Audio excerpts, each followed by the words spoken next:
There's a new report from a science board at the Pentagon that paints a very scary picture of what it calls a second nuclear age, especially where countries like Iran are concerned. The report finds our ability to detect when a rogue regime decides to go for a bomb is not all that good, in part because the pathways for proliferation are expanding. Joining us now, Bret Stephens, foreign affairs columnist at the Wall Street Journal. He analyzed the report in a piece for the Journal. He called it Dancing in the Nuclear Dark. I should mention we've been taking some power hits in our studio today, and we might be in the dark at any moment, but for now we will proceed on.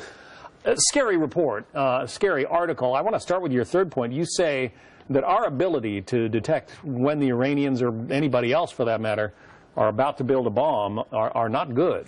No, and it's funny. Here you have a Pentagon report that directly contradicts something that Joe Biden said in his debate with Paul Ryan back in 2012. He said we would know. He said, for sure, we would have ample warning when the Iranians decide to take their nuclear industrial capabilities and sprint toward a bomb. What this report tells us is, frankly, we probably wouldn't have a clue. You know, people know about the Iraq intelligence debacle. People forget that just 5 years earlier, the CIA entirely missed when India decided to test nuclear weapons. Yeah, same thing happened with North Korea, same thing happened with Pakistan. We were quite surprised, weren't we?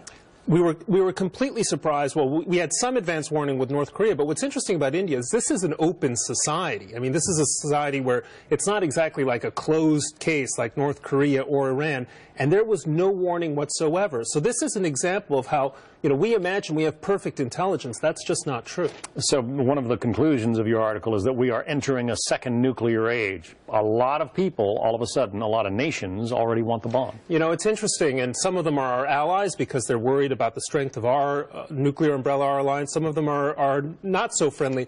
One of the pieces of news is that Turkey and Japan just signed a nuclear cooperation agreement. The Turks insisted in the agreement that they should have the right to enrich uranium. South Koreans are looking at reprocessing facilities. The Japanese are about to build a plant that could build 2,000 plutonium-based bombs a year. So this is a world of not 8 or 9 nuclear powers, but maybe 20 or 30 nuclear powers. It's a scary world. And for Japan, a nation, the only nation to have seen a nuclear device exploded in wartime on its soil, for them to be suddenly potentially embracing nuclear arms is quite a development. I think they don't want a bomb, and there's a strong pacifist vein in Japan, but they want an option.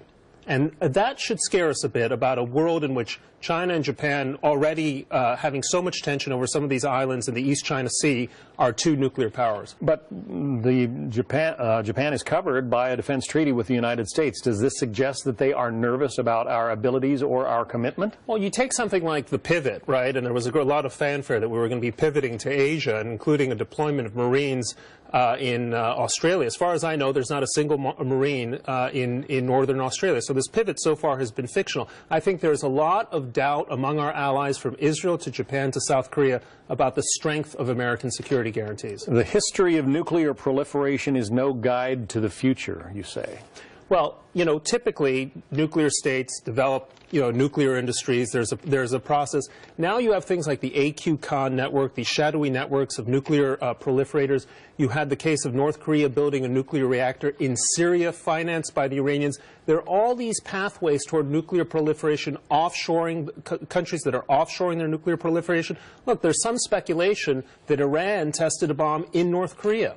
And we know the North Koreans have the technology and are desperate for cash. They would be happy to sell it to anybody who's got the money, right? And what's particularly scary is, you know, it's one thing we're talking about, you know, states selling to other states, but what's to prevent North Korea from selling nuclear technology to Hezbollah, for instance? There are all these pathways kind of expanding further and further, and as it grows larger, we have less control. And as we sit here right now, what do we know about the state of the Iranian nuclear program, the nuclear weapons program that they claim not to be pursuing? Well, you know, this is one of the things you talk about, this agreement that has supposedly halted their program and expanded our inspections, but the Iranians still don't allow us to inspect this Parchin military facility where we believe they have been testing the triggering devices you need to actually detonate a nuclear bomb. So our intelligence there is, again, very, very uncertain. And if you look at the history of nuclear intelligence, it's the history of mistakes.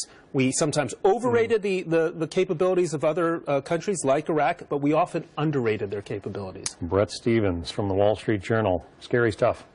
Thanks, Bret. Jenna. A subway